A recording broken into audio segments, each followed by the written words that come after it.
I want to thank you and welcome you all here today to talk about one of the most recent developments in the Destiny project.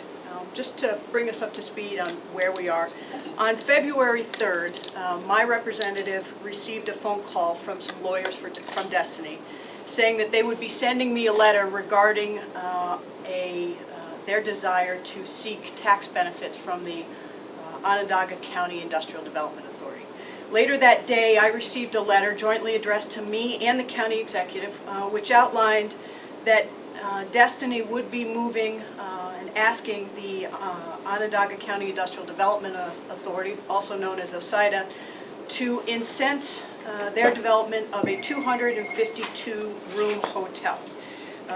They said in the letter, and I quote, they would be looking for financial assistance similar to other hospitality projects in the region. Shortly thereafter, I started having discussions with both county and state officials, and both of those officials notified me that Destiny would be seeking a payment in lieu of taxes agreement modeled on the downtown hotel pilot that we had done. I reached out to my special advisor and attorney for the Destiny project and asked him to confirm that.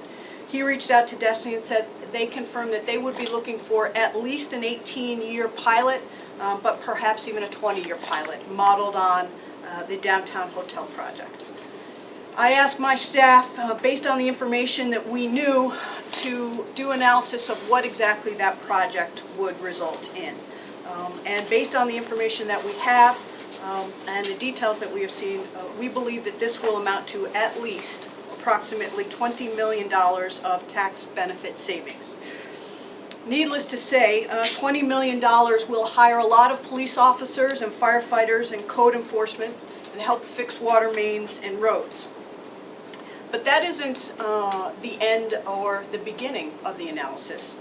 That's where we start.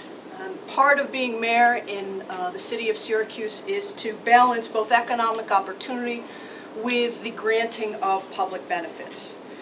And for that, with this particular project, as you all know, I have one might call a very rich history. And so I'd like to just reiterate how the history of this project has developed. Over 10 years ago, the Pyramid Development Company came to the city of Syracuse and said that they wanted unprecedented tax benefits in the form of a 30-year pilot to build a destination that would be nothing like it in the world. And that was their quote.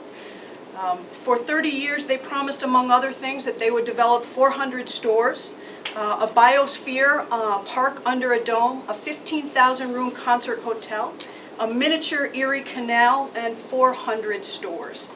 As part of this, they also promised that they would develop what they called the Emerald 5 Showtel and Conference Center. The Emerald 5 Showtel and Conference Center was to have 1,342 rooms. It was to have 39 stories, and it was to be LEED Platinum certified. Those were the promises, and some would even say commitments, that the developer made in order to get an unprecedented, and in fact never seen before, tax benefit of 30 years. 18 months ago, the developer told my administration that the project was completed. And of course, there was no Emerald 5 Showtel Conference Center. There was no 400 stores or 200 Broadway-style theaters or park under dome or miniature Erie Canal. And in fact, it was a mall that was completed. And so while those promised amenities were not delivered, it was also clear that the 30-year pilot would stay intact, and that they were entitled to that tax benefit even though they had not met their commitments or promises that they had made very publicly to this community. I stand here today to say that Destiny has already received enormous and extraordinary rich public benefits for promising, among other things, a hotel. To grant them additional public benefits at this time to develop something that they already committed to develop, I think is a huge mistake in our public policy. We, for too long in this community, have approached an economic development strategy where we have said any development is good development, and therefore we should give away benefits to everyone. When I became mayor, I changed that strategy and said that we needed to be much more strategic and tactical about how we granted public benefits. First and foremost, we had to think about giving these benefits to make sure that the public actually got a benefit in exchange. And as we have been balanced and strategic, this community in the city of Syracuse has seen more economic development in the 4 years that I've been mayor than in the other years before that. We have broken economic development records every year. We are in the midst of a downtown revitalization and development, and we are also on the cusp of seeing the Inner Harbor developed as well. We are focusing and additionally on small businesses and our neighborhood cores. All of these strategies result in huge benefits to our community. I say that also to say that I have no argument with the fact that perhaps a hotel at the mall makes sense. It may indeed be a very good idea, and indeed it may be that they are getting more tourists from out of the region and that they would be induced to spend the night if they had a hotel there. But there is a successful mall there that has already been given 30 years of benefits.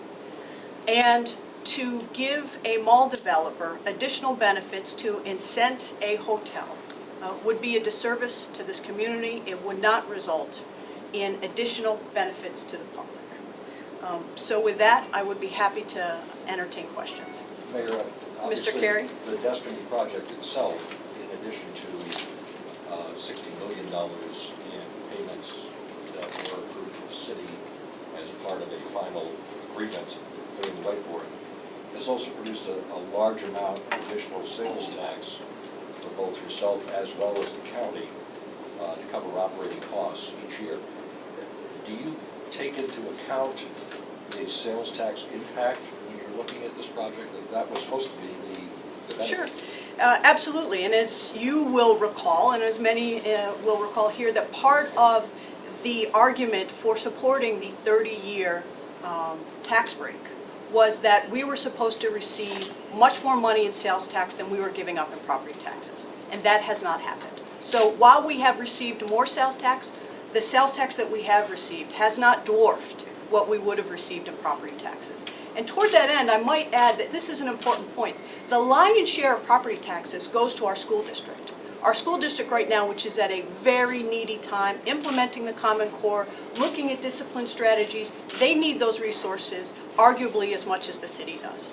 I would also add that when you look at who generates sales tax, it's not hotels that generate sales tax, it's retail stores.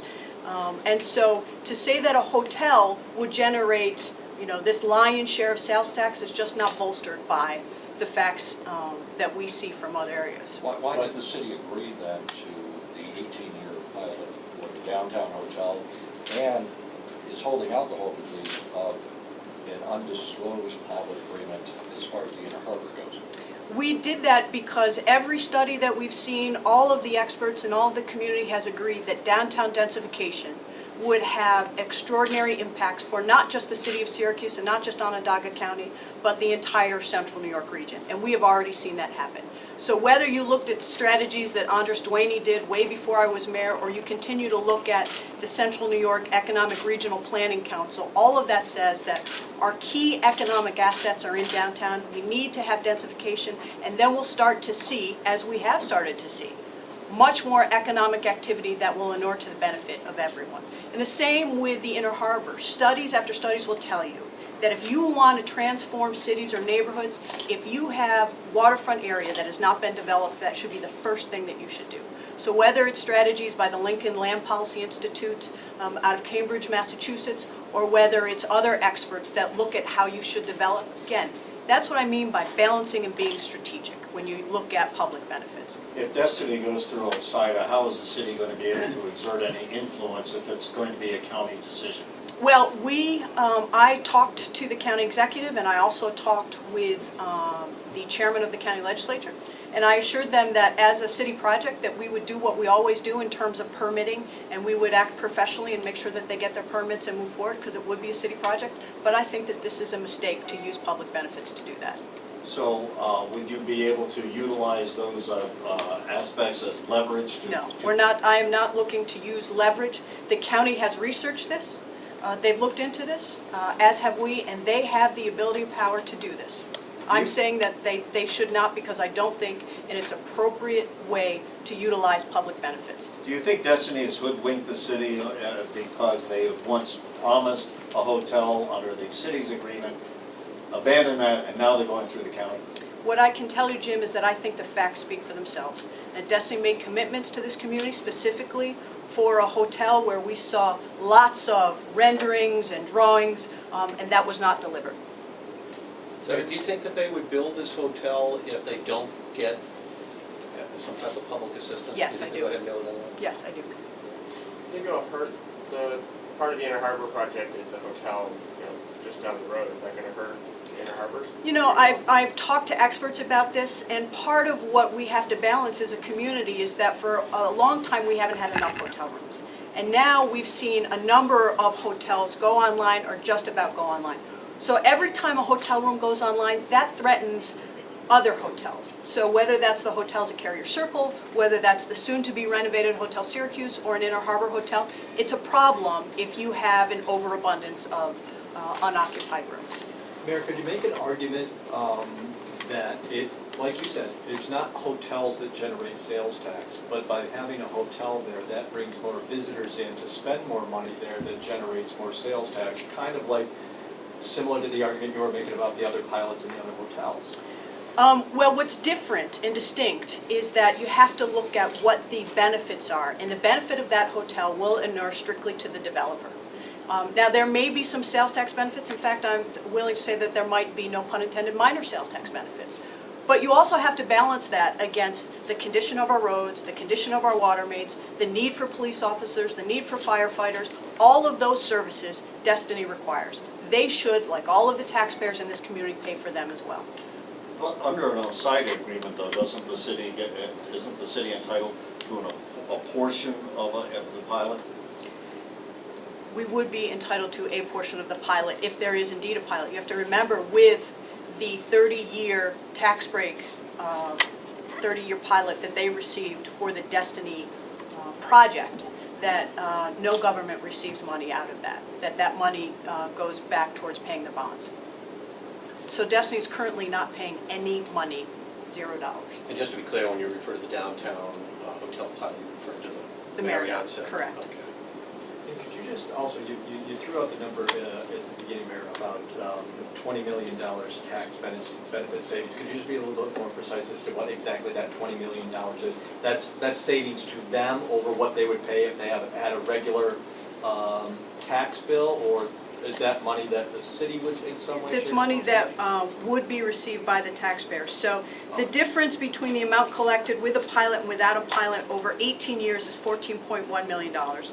On top of that, we can assume that they'd save approximately $750,000 in mortgage recording tax and approximately $4.5 million in sales tax exemption for the materials. And we can say, based on the information that we have, that's approximately $19.4 million. So that's where we get to $20 million. Of savings that the developer would see. Correct, that Okay. would otherwise be going to the various municipalities. What is the city share of that? I don't have that in front of me, but we'd have to look at it. 60%, I would think, but we'll confirm that. Is there any legal recourse that the city has to stop No. this? We do not. Do you believe, in your conversations with the county executive, did she indicate to you whether she is willing to support this, or is she still? Look, I have great respect for the county executive, and as you know, we have worked extraordinarily well together over the past 4 years. And I am not going to talk about the conversations that I have with her, so I would suggest that you ask her that. Can I ask, did you ask her flat out not to go forward with this? Rick, what I can tell you is that the county executive and I have a great working relationship. And I think we will continue to have a great working relationship. And therefore, if you want to know something about her opinion, it is most properly asked of her. Mayor, can you comment on, because it's become part of the narrative here that the projects that have come under fire from you in recent weeks are projects on which you were not involved, that you were not briefed in on early. Just your reaction to that narrative that's making rounds at this point. I don't know what you want me to react to. I am somebody who requires briefing. I have lots of questions to ask. I require lots of information. And when I get the information to my satisfaction, I can move forward and support a project, or I can say, in this case, no, I don't support the project for the following reasons. In your staff's research, did your staff find that the developer would be eligible for any other benefits outside of a pilot on that land? We have not, but again, we are not dealing with all of the information. So it would not surprise me if they were eligible for brownfield credits or Empire Zone credits, or they were asking for other grants. My history with them is that they're very savvy about knowing what they're entitled to and asking for it. Have you been briefed on? I have not. And do you think you should be? Well, but they reached out to my representative and talked to my representative about the information that they had, and that's how we went forward. And I've asked questions. But should you see what they have planned before you take a position such as you're taking now? Well, I have the information necessary in order to take a position, and that's why I did what I've done. And based on the last week, I did a lot of research and asked a lot of questions and talked to a number of people, and got to a position where I felt I could comfortably take a position. Thank you all. Have a good day. Thank you.